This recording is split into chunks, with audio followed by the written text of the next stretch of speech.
A los que acabaron de llegar, bienvenidos a este tiempo. Inclinemos el rostro, digamos: Señor, ten misericordia de nosotros, porque eres tú quien sabes lo íntimo de cada uno de nosotros. Y por eso hoy estamos aquí con el propósito que seamos transformados, que nuestras vidas crezcan o crezcamos en ese conocimiento, en esa sabiduría de nuestro Señor Jesucristo. Padre bueno, a ti clamamos en el nombre de Jesús. Amén. Vamos a abrir la palabra de Dios en 1 Corintios. Vamos a estar en el capítulo 13 y vamos a ver este capítulo. Vamos a estudiar este capítulo que dice la preeminencia del amor. Usted sabe que el amor, el perfecto amor, ¿quién es? Nuestro Cristo, nuestro Maestro, y que ha sido derramado en nuestros corazones. Amén. Y preeminencia, capítulo 13 de 1 Corintios. Preeminencia es, en la Biblia es una manifestación en el sentido de que Dios es enteramente revelado en Jesús. Esa es preeminencia del amor. Y preeminencia viene del hebreo motar. Y eso quiere decir lo que está por encima de.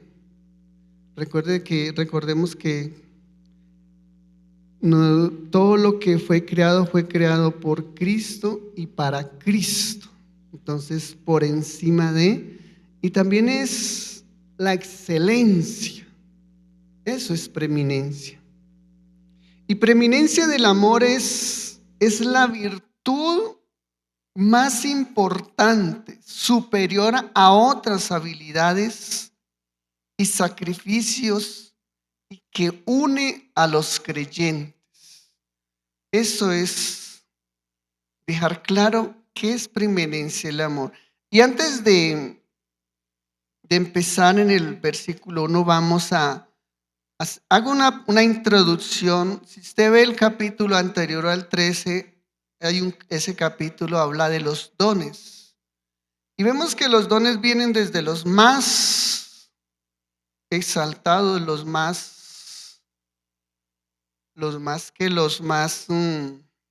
que tienen mayor reverencia, hasta lo más mínimo. Y vemos que el Señor hace un recuento de estos dones y de toda la unidad que usted y yo debemos tener como el cuerpo de Cristo. Y diríamos que es como una galería. No sé si usted ha leído esta parte, este capítulo, y ha analizado qué don tiene o qué servicio usted tiene y qué quería ser parte de todo lo que el Señor expone en el capítulo 12 acerca de cómo servirle. Y vemos que ese capítulo expresa toda esa forma de que usted podemos colocar nosotros al servicio de Dios o en las manos del Señor para que Él nos use con nuestros hermanos, porque nosotros somos llenos de su presencia, pero todo es con el fin de servir a nuestros hermanos. Usted le sirve a su marido, a sus hijos, pero la situación es cómo le servimos.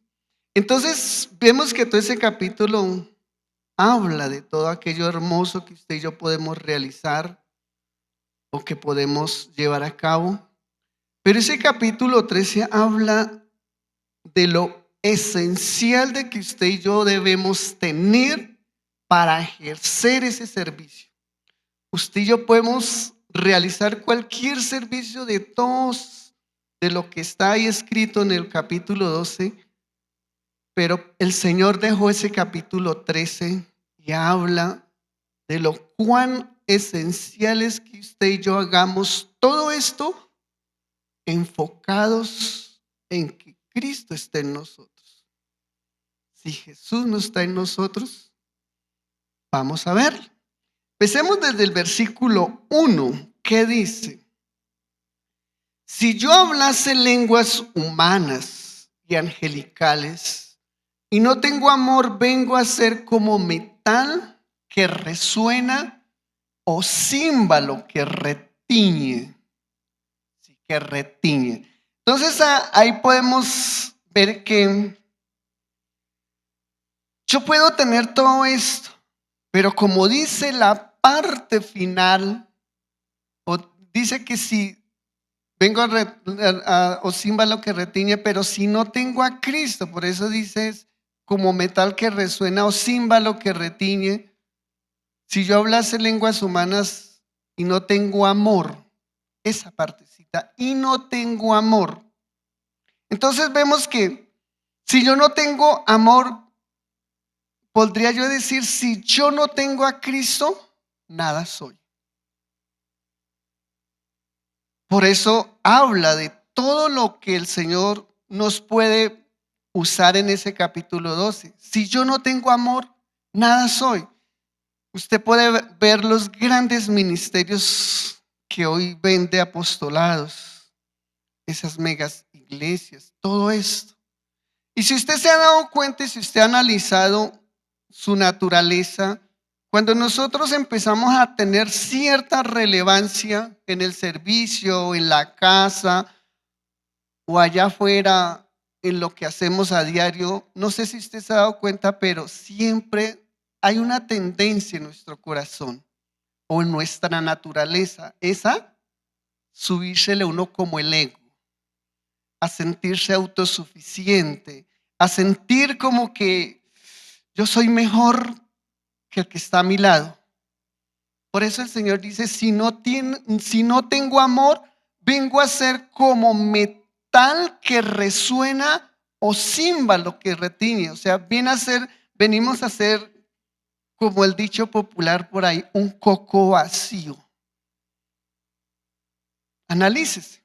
Usted le va bien en la economía y entonces dice, no, yo ya no como esto, ya me merezco una comida mejor. Usted tiene comodidades, entonces no, es que ya no quiero esto, sino quiero algo mejor. No es que sea malo, sino que eso va influenciando nuestras emociones y nuestro carácter. Y algo que el Señor aborrece es la autosuficiencia, el ego. Y por eso el Señor dice, humíllense pues bajo la poderosa mano del Señor. Y humillarse no es lo que nos han hecho entender en la sociedad.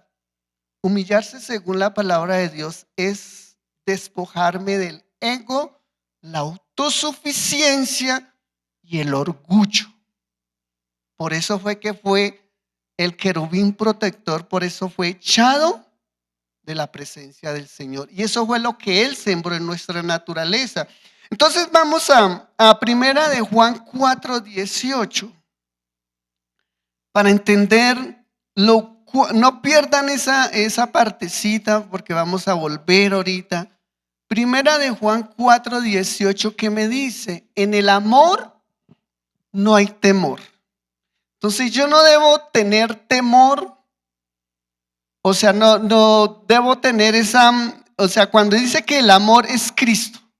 Si yo tengo a Cristo, todos esos síntomas de mi naturaleza caída, yo tengo que superarlas, rendirlas a Cristo. Y eso es un diario vivir. Sino que el perfecto amor echa fuera el temor. Recordemos que en Colosenses dice que nosotros estamos en Dios, pero en Cristo. Por eso dice que estamos juntamente con Cristo.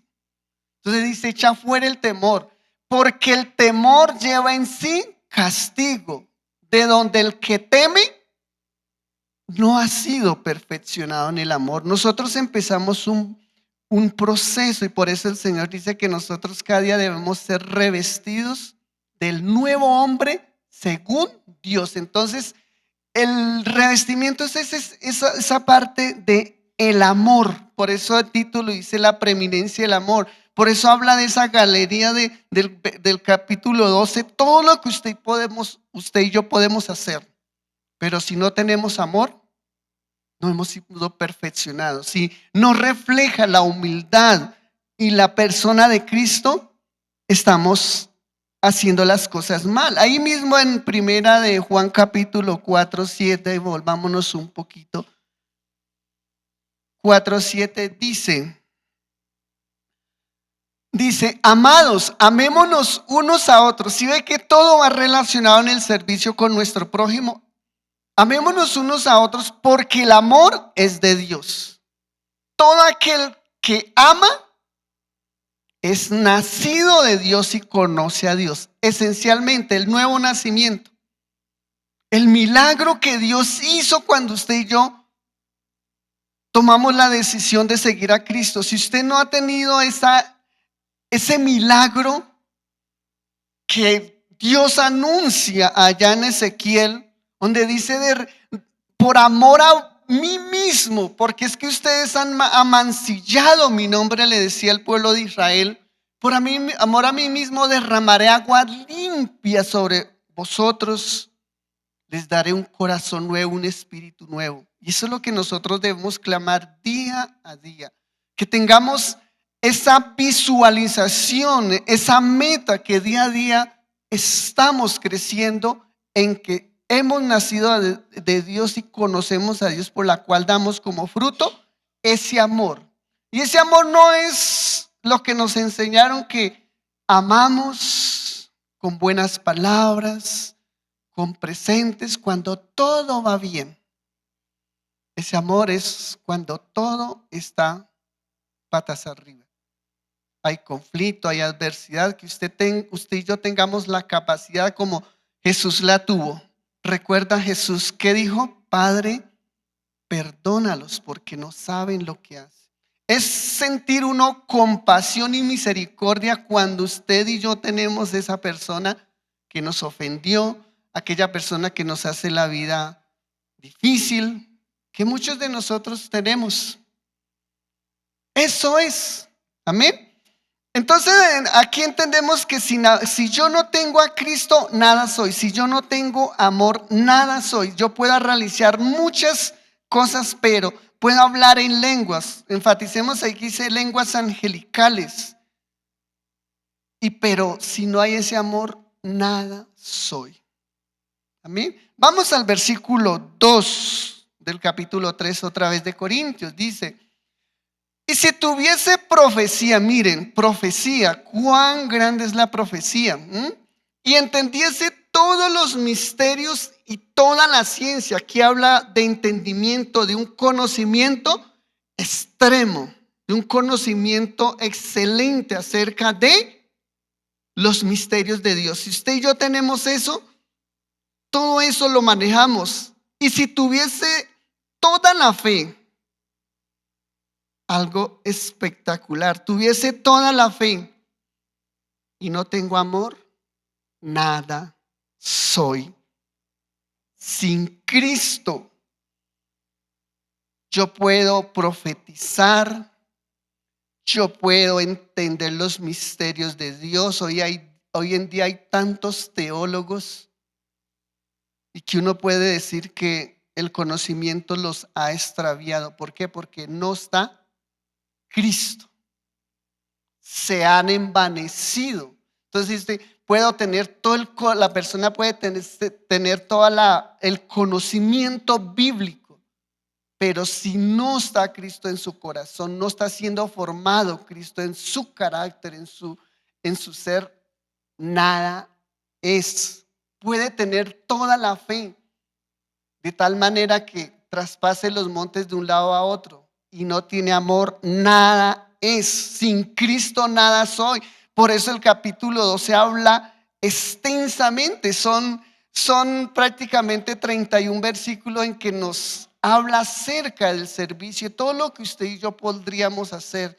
Pero este capítulo 13 habla de si nosotros realizamos todo eso, pero si no tenemos amor, por eso nada somos.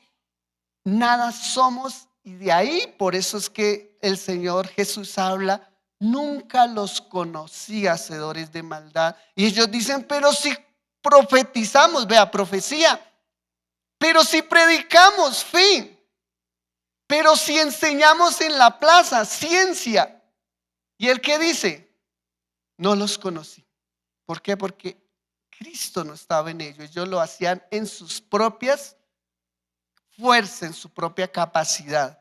Vamos a Lucas 6:45. Lucas 6:45 que nos dice, el hombre bueno del buen tesoro. ¿Quién le dijo maestro bueno? ¿Se acuerda de aquel rico? Le dijo maestro bueno. Si Cristo está en nosotros, ¿qué está siendo formado en nuestro corazón? Nosotros tenemos esa identidad bueno. Del buen tesoro de su corazón saca lo bueno, y el hombre malo del mal tesoro de su corazón saca lo malo, porque de la abundancia del corazón habla la boca. Por eso vemos hoy en día por qué se han aprovechado o por qué el pueblo ha levantado dioses a sus ministros y cómo ellos se han envanecido y le han sacado fruto a esto. ¿Por qué? Porque sus corazones no son rectos delante de Dios. Entonces, de ahí que usted y yo debemos cada día crecer en esa reverencia, en esa disciplina de cómo vivir la vida cristiana. Si estamos viviendo en la gracia en Cristo, y si no, podemos estar corriendo en vano. Vamos a Juan capítulo 7:38. Juan 7:38 dice: el que cree en mí, como dice la escritura, de su interior correrán ríos de agua de vida. El que cree en mí, ¿en quién es? En Cristo. Si usted y yo creemos en Él, debemos tener fruto de esa fe, reverencia. ¿Y qué es reverencia? Debemos tener temor, y temor es reverencia, y reverencia es cómo nosotros nos conducimos diariamente. Por eso el Señor dice, por eso el apóstol dice: no contristéis al Espíritu. Y también nos dice: el Espíritu nos ayuda en nuestras debilidades. Y por eso en Corintios también nos habla que el Espíritu es en el Señor y el Señor en el Espíritu. Y Él va para que vayamos creciendo de gloria en gloria. Amén. Entonces, hasta aquí vemos que usted y yo podemos realizar muchas cosas, pero si no tenemos amor, no tenemos a Cristo, nada somos. Vamos al el versículo 3. Y si repartiese todos mis bienes para dar de comer a los pobres, y si entregase mi cuerpo para ser quemado y no tengo amor, de nada me sirve. O sea, yo puedo realizar todo el servicio que yo quiera, puedo ser una buena persona intencionalmente, pero si Jesús no está siendo formado en mí, nada soy. Si yo puedo, o sea, nada soy si no lo estoy haciendo en Cristo. Dice: si repartiese todos mis bienes. Vamos a Mateo 19:21. ¿Se acuerda de aquel joven que quiso seguir a Jesús? Creo que es esta cita. Mateo 19:21. Dice: Jesús le dijo: si quieres ser perfecto. Recordemos esa escena de aquel hombre que le dijo: Señor, yo he guardado todos los mandamientos. Ese joven rico le dice: maestro bueno. Y él le dice, finalmente le dice esta palabra. Jesús le dijo: si quieres ser perfecto, anda, vende todo lo que tienes y dalo a los pobres, y tendrás tesoros en el cielo, y ven y sígueme. Fe y ser ese instrumento de Dios, usándolo por Cristo. Entonces, si yo tengo esto y no quiero morir a mi yo, No es que si usted ve, desafortunadamente esto se ve mucho y espero que ustedes, si lo hacen, trate de corregirlo. Muchas veces la gente hace misericordia, reparte mercados, le hace el favor a las personas. ¿Y qué es una actitud que se ve? Es la fotico. La fotico y ponen a la persona que está recibiendo el favor y ellos dando y uno dándole el regalo. ¿Sí ve que usted qué dice? ¿Suena bien, se ve bien o se ve mal? Juzguen ustedes mismos. Nosotros lo que hagamos, hagámoslo para el Señor, porque es que debemos discernir si verdaderamente le estamos dando al Señor la gloria o no. Primera de Juan capítulo 3, versículo 21 y 22. Primera de Juan 3, 21 y 22 dice: amados, si nuestro corazón no nos reprende, confianza tenemos en Dios, y cualquier cosa que pidiéremos la recibiremos de Él, porque guardamos sus mandamientos y hacemos las cosas que son agradables delante de Él. Entendemos los mandamientos, nos es revelado, los entendemos, nos alumbra el entendimiento. Entonces, ¿qué hacemos? Procuramos hacer lo que es agradable delante del Señor. Entonces, eso fue lo que hizo Cristo. Jesús vino siendo el Hijo de Dios. Llegó al punto hasta de lavarle los pies a los discípulos. Un rabino, un maestro. Por eso fue que Pedro dijo: maestro, no lo hagas conmigo, porque ellos tenían esos valores culturales y ellos entendían eso, y cómo el Señor vino y les dio ejemplo a ellos, y por eso Pedro se levantó y dijo: no lo haga conmigo. Pero cuando Jesús le explica, ¿qué dijo Pedro? No solamente los pies, lávenme todo. Y el Señor dijo: el que está limpio, ya está limpio. Entonces vemos aquí, volvamos al capítulo 13. Dice que yo puedo hacer muchos sacrificios, pero miremos a ver si, o discernamos si nosotros los estamos haciendo con ese deseo de agradar a nuestro Dios, con ese deseo de que, como le dijo Jesús le dice a ese joven rico, le pregunta todo lo que ha hecho y finalmente él sabe lo que él tenía en su corazón, y por eso es que nosotros debemos entender que podemos decir: wow, estoy limpio de pecado, como lo dice el proverbio, creo, y en la parte final dice: pero Dios pesa el corazón y pesa el espíritu. Entonces aquí es de analizar uno, ¿verdaderamente lo está haciendo en Cristo o simplemente lo está haciendo como lo hacen allá los de afuera? Usted ve que allá afuera hay mucha gente chévere, buena, que hace muchas obras de caridad. Personas que con un valor intelectual, y no se les da nada por irle a servir a personas bien humildes. Por lo menos vemos esos Médicos Sin Fronteras. Personas que tienen una carrera, pero se van a servirles a gente en tremendas necesidades. Lo están haciendo. Hacen mejores obras que nosotros muchas veces, pero no tienen a Cristo.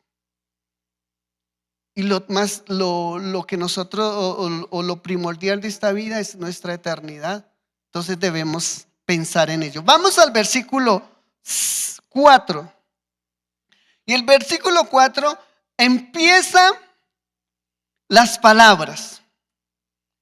El Señor dice: el amor es sufrido, es benigno. El amor no tiene envidia. El amor no es jactancioso, no se envanece. Entonces, vamos a ver esta serie de palabras. Cristo es mi ejemplo. Entendamos que por lo menos benigno. ¿Qué es benigno? Es una persona buena, es una persona piadosa. ¿Y qué es ser piadoso? Es tener una reverencia extrema hacia Dios. Una devoción. Eso es ser piadoso. Saber lo que escucho. Entender su palabra. Eso es piedad. Pero ¿qué es la envidia? Sentimiento o estado mental que produce el dolor y desdicha por no poseer bienes o cualidades superiores a los demás. ¿Usted le duele cuando alguien le cuenta que logró algo que usted de pronto no ha logrado? No sé, pero a veces le viene a uno esa intención. ¿Usted le duele que de pronto quisiera tener muchas cosas, pero hay gente, miren, hay gente que las logra fácil, hay otros que les cuesta? Y eso ciertamente produce envidia. ¿Cuántas veces yo he estado en varias iglesias grandes y cómo uno ve esa competencia que hay muchas veces en los ministerios? Esa competencia, cómo agradarle al pastor o cómo estar más cerca del pastor. Eso es envidia. Entonces, envidia es algo doloroso. Pero ¿qué también es jactancioso? ¿Qué querrá decir la jactancia? La jactancia dice persona que se alaba y presume excesivamente de sí misma. Presumir, aparentar. Eso es jactancioso. Entonces por eso dice el Señor, el amor es sufrido, es benigno. El amor no tiene envidia, el amor no es jactancioso, no se envanece. ¿Qué será envanecer? Envanecer es causar o infundir soberbia y vanidad a alguien. Y esto sí que hoy nos han dado tan fuerte esos mensajes que hoy pululan mucho. Esos mensajes que nos exaltan. No sé si usted de pronto quizás los escuche, pero esos mensajes que le llegan que ánimo, tú puedes, tú lo logras, tú decreta, tú llama, lo que no es, llámalo, que hágalo concreto.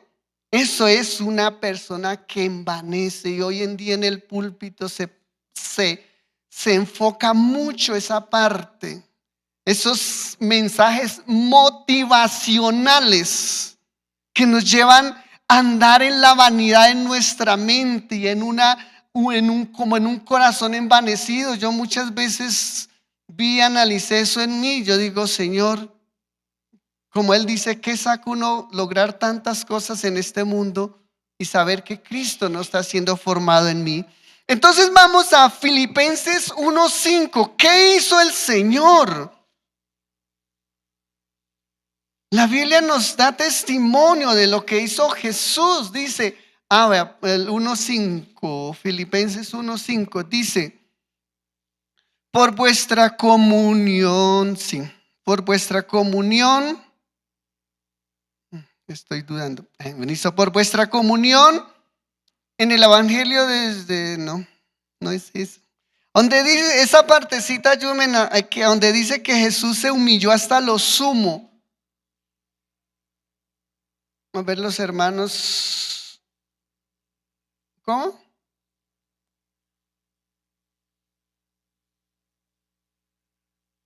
Bueno, 2:8. Ahí la escribí mal. Así. Dice, vamos a leer. 2:5, es 2:5, no era 1:5. Dice, haya pues en vosotros este sentir que hubo también en Cristo Jesús. Este sentir es algo que nosotros debemos procurar y analizar si está en nosotros. Y si no está en nosotros, debemos, Señor, ayúdame.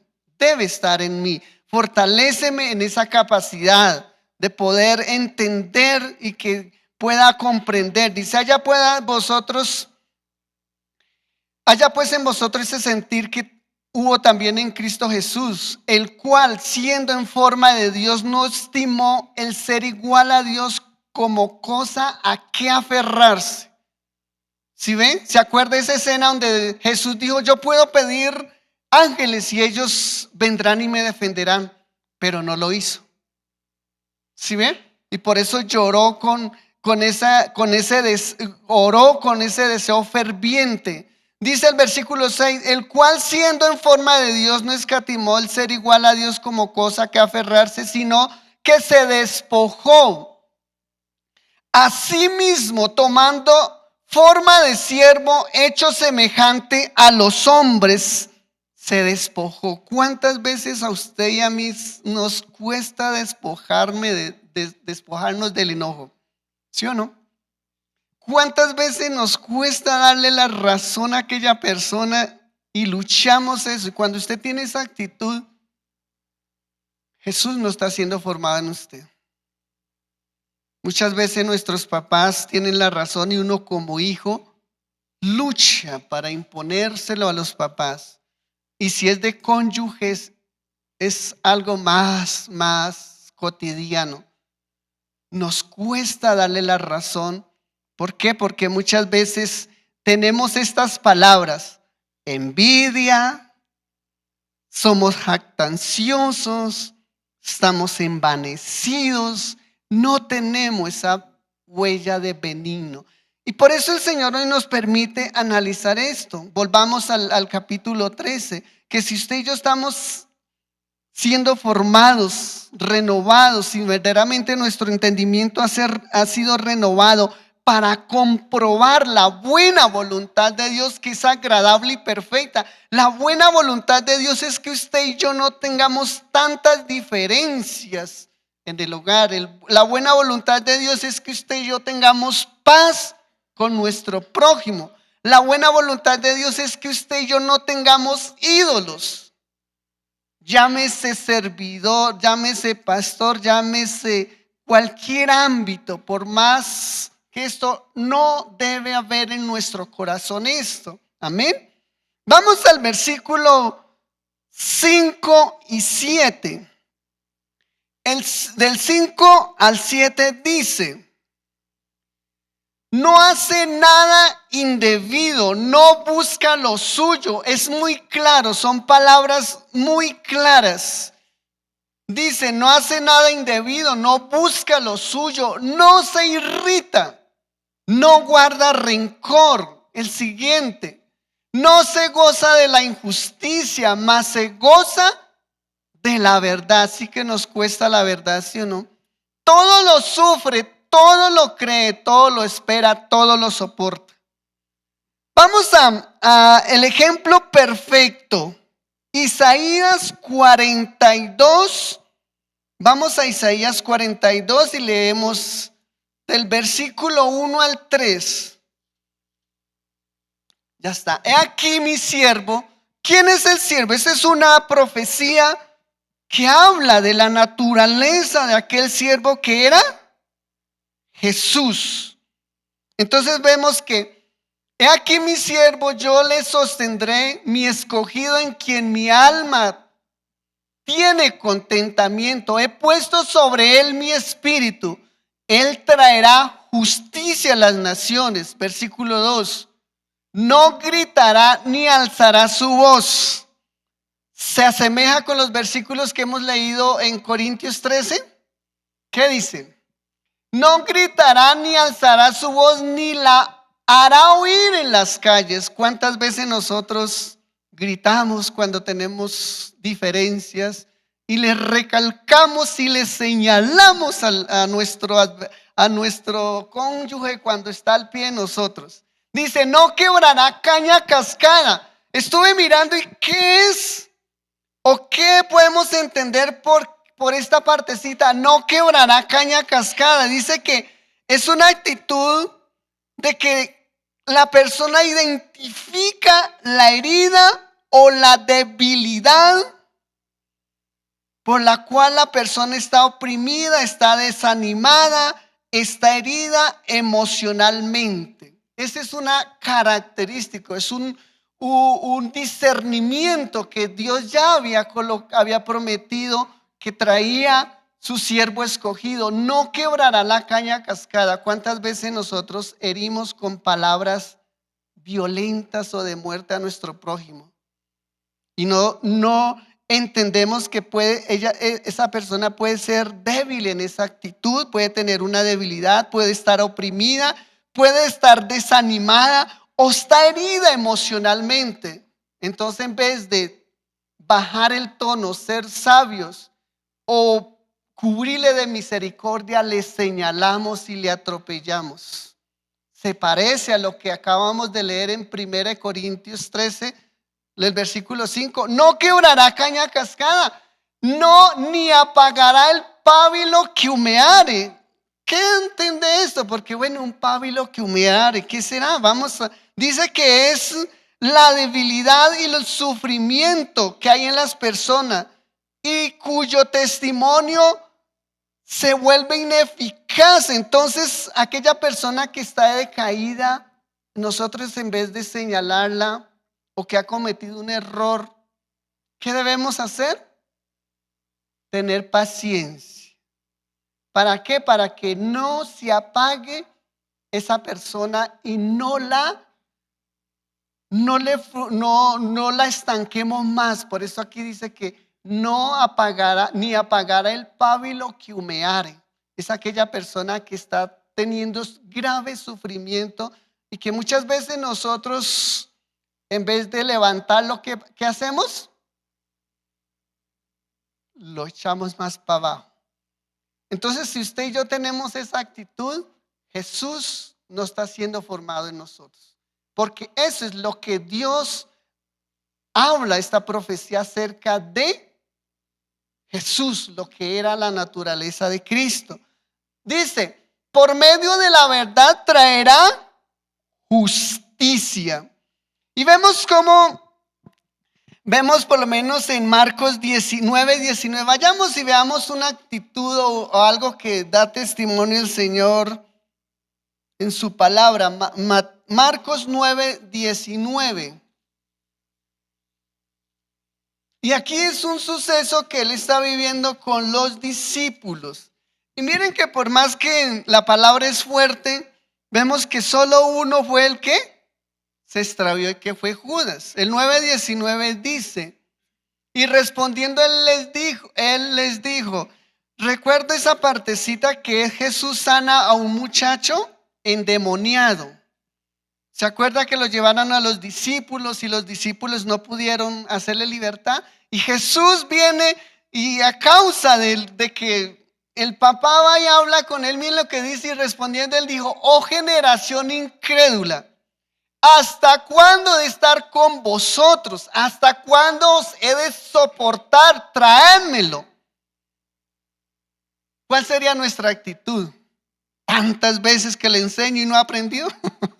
¿Usted qué diría cuando viera un suceso de esos? Miren lo que hizo Jesús. Por eso dice que él no dañará la caña cascada ni acabará el pábilo que humeare.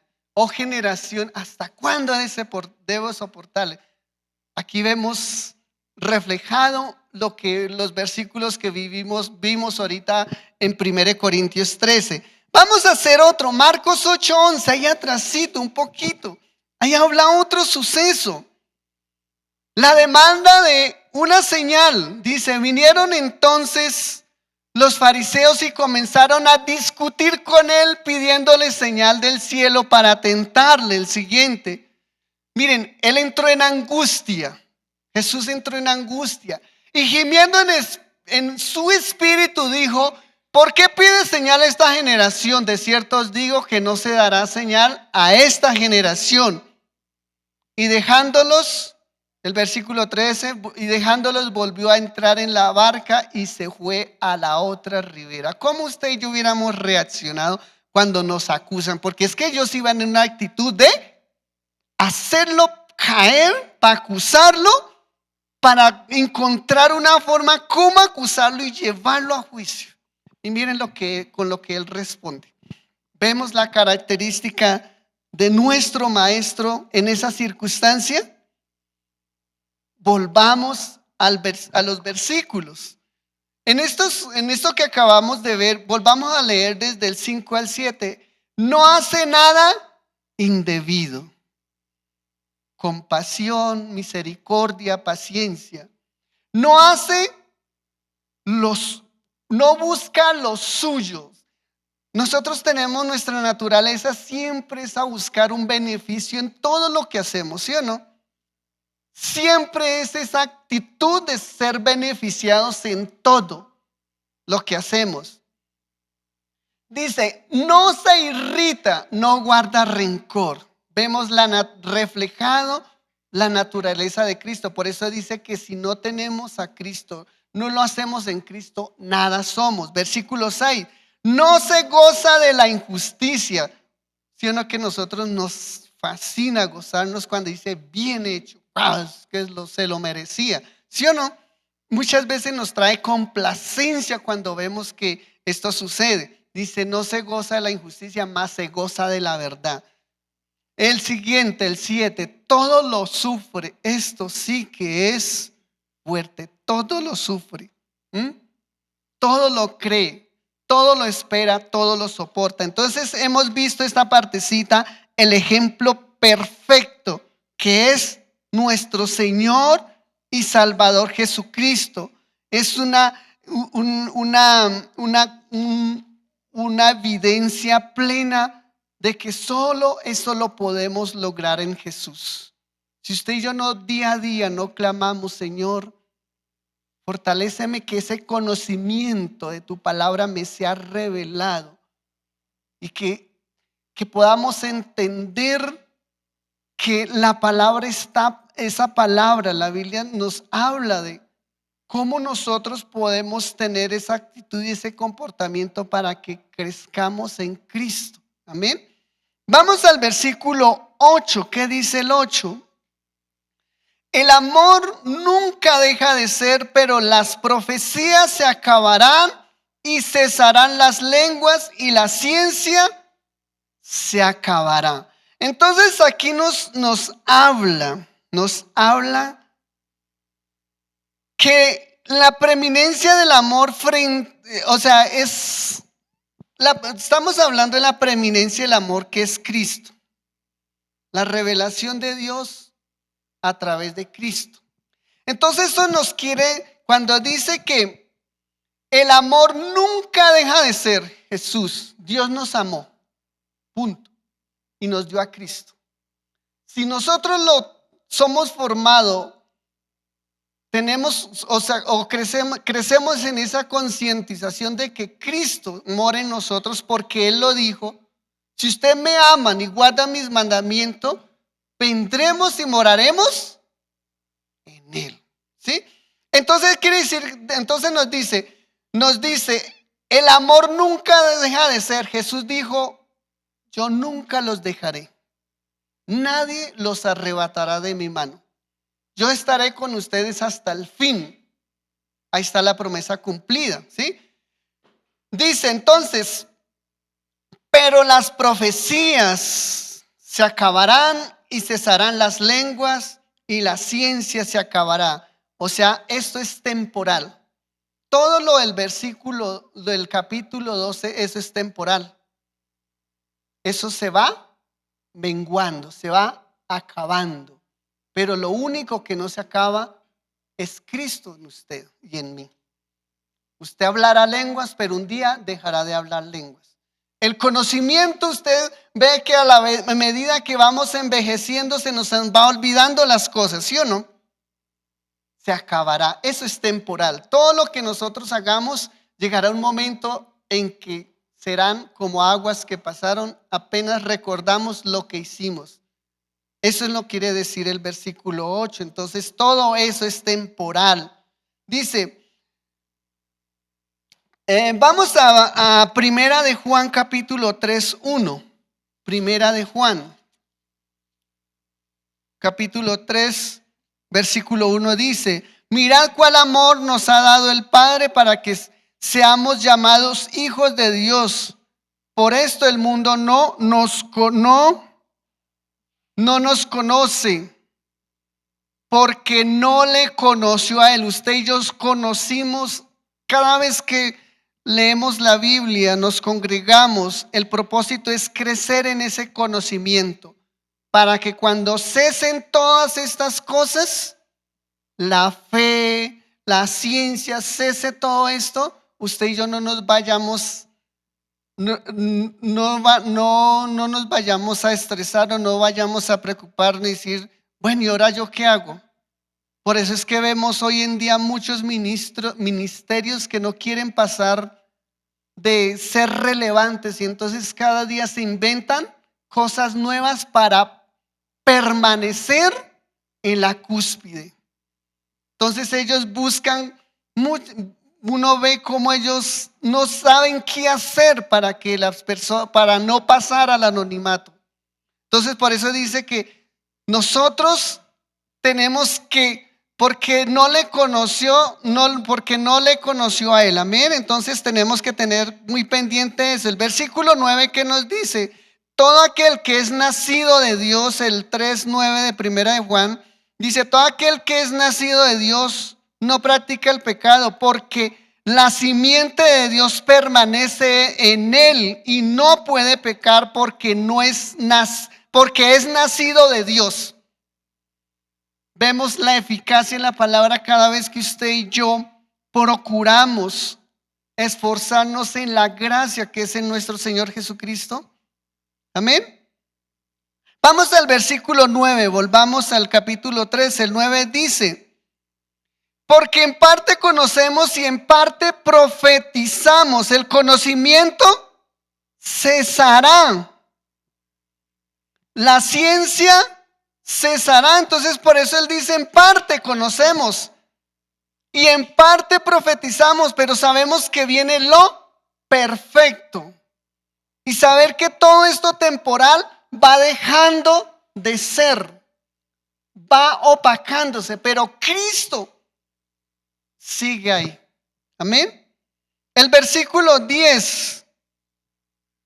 El 10 dice, mas cuando venga lo perfecto, entonces lo que es en parte se acabará. Lo perfecto, Jesús.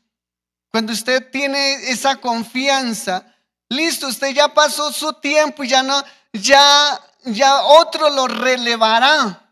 Entonces usted va a estar en esa paciencia que ha nacido de Dios, va a estar en esa concientización que le ha servido, pero que usted permanece. Usted no se va a ir a arrimarse a un lugar en que, listo, ya no me usan, entonces ya pasé al anonimato. Por eso decíamos que el amor nunca deja de ser. Entonces el 9 dice, porque en parte conocemos y en parte profetizamos, mas cuando venga el versículo 10, lo perfecto, entonces lo que es en parte se acabará. Todo aquello que pudimos hacer, que hicimos en el Señor, eso irá menguando. El versículo 11, cuando yo era niño, hablaba como niño, pensaba como niño, juzgaba como niño, mas cuando ya fui hombre, dejé lo que era de niño. Esto nos habla de un crecimiento que nos guía a la madurez. Vemos cómo Pablo, cuando el Señor le revela que estaba próximo a ser sacrificado, ¿qué él decía? Él decía que estar con él era lo mejor, pero que si el Señor le permitía quedarse con el pueblo también era provechoso, y que lo ponían a él en esa circunstancia que no sabía qué escoger. Eso es madurez. Eso es madurez en el Señor. Amén.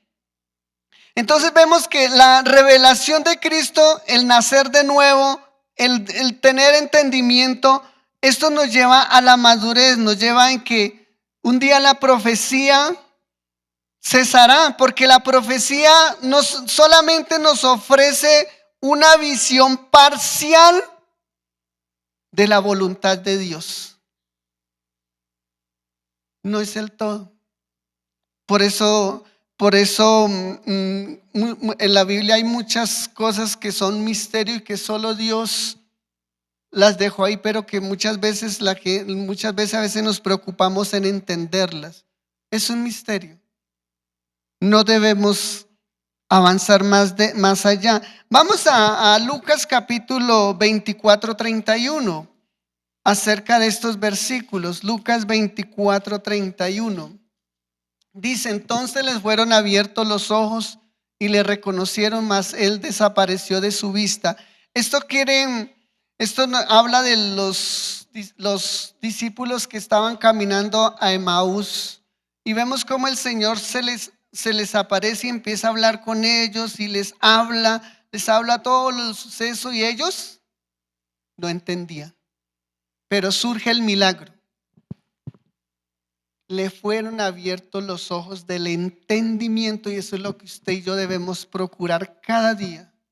Entender que yo debo de dejar de ser jactancioso, de dejar ser vanaglorioso, de dejar de ser egocéntrico. Le abrieron, el Señor les hace ese milagro, y eso solo lo hace el Señor, que usted y yo podamos gemir. Acuérdese que el apóstol Pablo dice que nosotros debemos gemir de que lo inmortal absorba lo mortal en nosotros. Y vemos que le fueron abiertos los ojos. ¿Qué pasa de ahí para adelante? Ellos empiezan a reconocer, pero es la que ahora entendemos cómo palpitar nuestro, empiezan a hacer recordar todo, pero ya Jesús no está. Eso es que usted y yo entendamos la palabra, que no sea abierto. Miren que el salmista algo que siempre decía: Señor, alumbra mi entendimiento, alumbra mis ojos para que no duerman de muerte.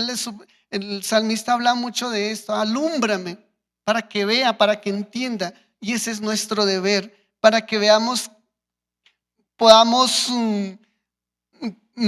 examinar o evaluar nuestro crecimiento, si verdaderamente Jesús está en nosotros. Y no es que estemos siendo solo buenas personas, viviendo una vida intencionalmente con buenas actitudes como creyentes. Los de allá afuera lo hacen, pero no tienen a Cristo. Pero usted y yo tenemos a Cristo. Debemos cultivar esa esencia, ese discernimiento. Amén.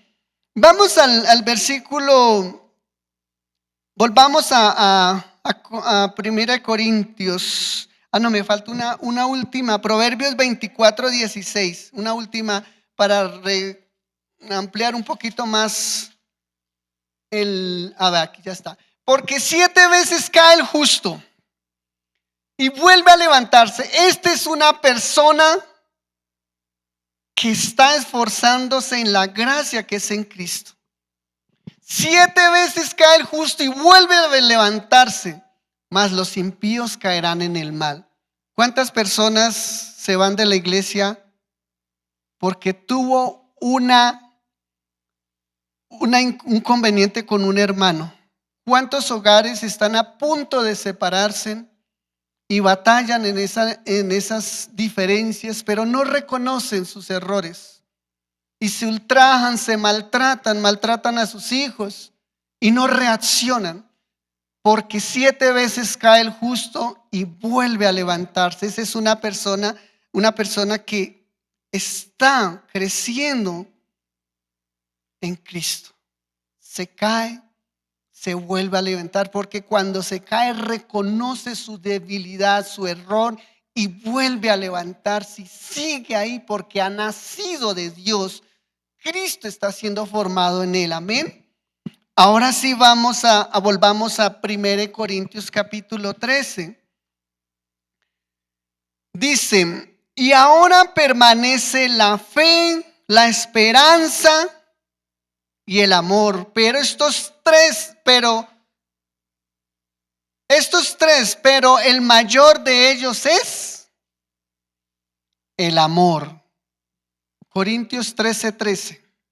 Y ahora permanece la fe. Miren, la fe produce esperanza. Fe en Cristo. Esperanza que tengo una eternidad. Y que esa eternidad está en Cristo. Y entonces, cuando se afianza esa esperanza, produce el amor. Pero dice, acuérdese que eso es temporal, la fe y la esperanza, pero mayor de ellos es el amor. Porque cuando usted está confiado en Jesús, tiene ese testimonio en su corazón, usted ya la fe, ya no tiene que esforzarse por la fe, usted ya está conscientemente, plenamente, con esa convicción, esa certeza. Ya la esperanza, usted está bien arraigado en esa esperanza que la eternidad nos espera. Y entonces ahí está Cristo. Porque el mayor de ellos es el amor. Jesús, la preeminencia del amor. Jesús en nuestras vidas. Vamos ahí para concluir. Lucas capítulo 6, 46.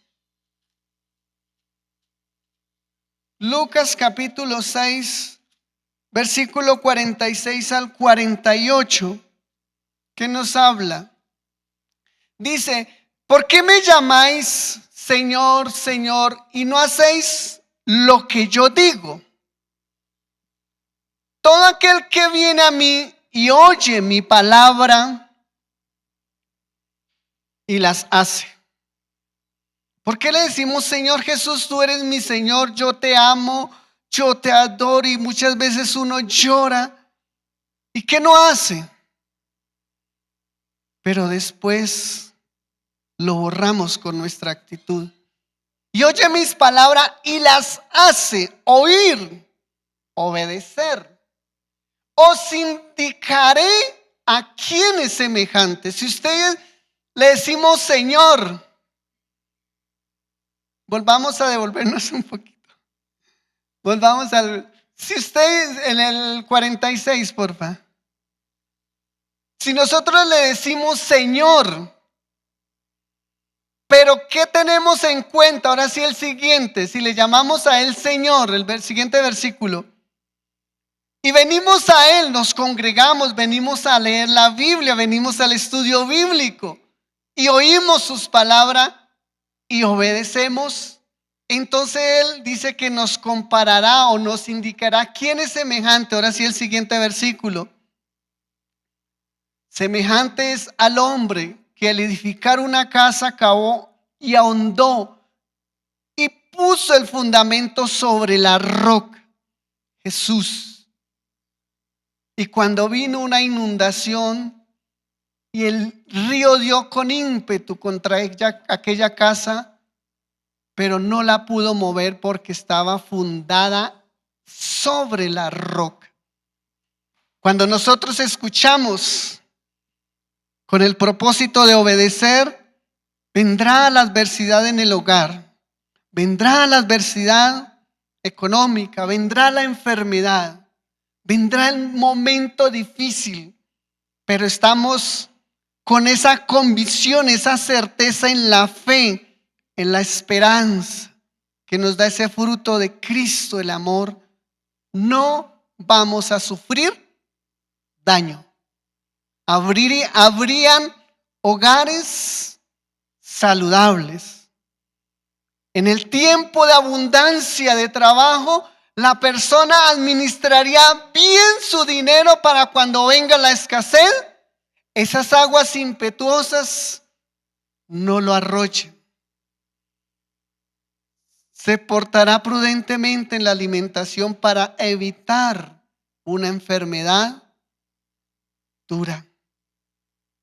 Porque muchas veces le decimos Señor, Señor, pero no cuidamos el templo del Espíritu Santo que es nuestro cuerpo. Y tenemos unos hábitos tan malos de comer. Y después queremos, Señor, un milagro. Hermanos, oren por mí. Estoy enfermo y quiero que me sane el Señor. Muchas veces es irreversible, aunque el Señor, por misericordia, a veces lo hace. Pero muchas veces nosotros pensamos que congregarnos, leer la Biblia, comprometernos con el servicio. Otra cosa, muchas veces nos comprometemos con servir al Señor, pero no leemos la Biblia ni oramos cómo es que debemos servirle al Señor. Entonces, cuando venga el llamado a atención, es que ya no me quieren ahí, es que esto, es que aquello, se nos rebota la carne. Y entonces, ¿cuál es la solución más eficaz? Renunciar al ministerio, no sirvo más, ¿sí o no? Yo lo he hecho. Eso nos pasa porque en algún momento viene la intención del corazón y muchas veces decidimos lo más fácil, lo más rápido. Y así somos. Entonces, hemos recordado que el servirle al Señor, todo lo que habla del capítulo 12, es algo que es temporal, pero que un día vendrá lo perfecto y que cada día debemos crecer en Cristo, y ese es lo perfecto, que cuando usted y yo cesen esta temporalidad, usted y yo estemos confiados de que el Señor ha guardado ese depósito, ese buen depósito de lo que nosotros hayamos hecho y nos hayamos esforzado en la obra del Señor. Amén. Entonces, es de entender y es de crecer en esa sensibilidad de que debemos cada día evaluar si verdaderamente, como dijo Juan el Bautista, es necesario que yo mengüe, pero que Él crezca. Por eso dice que debemos vivir en el Espíritu para no satisfacer los deseos de la carne. Amén. Entonces incline su rostro y oremos. Señor, gracias porque hasta aquí, Señor, tú has tenido tanta misericordia de nosotros. Hoy te alabamos y te adoramos, Padre precioso, por el privilegio de poder hoy unirnos como ese pueblo que anhela poder crecer en el conocimiento de nuestro Maestro, para que tu gracia y tu favor, Señor, como tú lo has dicho, que tú eres todopoderoso para presentarnos delante de ti, sin mancha, sin caída, Señor. Y hoy diligentemente hemos venido a este tiempo y te rogamos, ayúdanos, fortalécenos, que cada día clamemos, gimamos en nuestro espíritu, en que tu palabra nos sea revelada, así como tú hiciste ese milagro con los discípulos, así como tú lo hiciste con el derramamiento de tu espíritu a la iglesia primitiva, Señor, ese milagro de que nazcamos de nuevo, Señor, y veamos que en verdad nuestras vidas hoy están, mañana quién sabe si están, y que debemos aprovechar cada día mejor el tiempo. Ayúdanos a crecer en ese querer como el hacer, y que podamos cada día ser unos excelentes administradores de estos bienes del siglo venidero, de tu espíritu, de lo que tú nos ha permitido hoy disertar en este tiempo de leer de tu palabra, y que hoy, Señor, clamamos para que la podamos retener y podamos meditar en ella, para que así, Señor, podamos crecer en esa obediencia, en ese deseo de que amamos esa intimidad con tu espíritu, porque deseamos ser transformados para que el día de tu manifestación, Señor, no tengamos que alejarnos de ti avergonzados. Padre, imploramos esa misericordia, esa gracia, ese favor sobre cada uno de nosotros y sobre aquellos que hoy no vinieron, aquellos que quizás están en las redes, tuvieron la posibilidad, pero no se esforzaron. Señor, inquiétalos para que cada día tú multipliques asistencia, tú inquiete cada uno de nuestros hermanos, y sean valientes y procuren cada día adquirir ese conocimiento. Padre precioso, clamamos a ti en el nombre de nuestro Señor Jesucristo. Amén. Entonces nos despedimos de nuestros hermanos de las redes. Dios les bendiga. Recuerden el domingo 8 de la mañana, temprano, mañana la transmisión de la oración. Qué bueno que cada día nos uniéramos más, pero el Señor es el que cada día nos inquieta y que debemos ser obedientes a ello. Bendiciones. Amén. Entonces vamos a recoger la ofrenda. Señor, gracias por este tiempo, por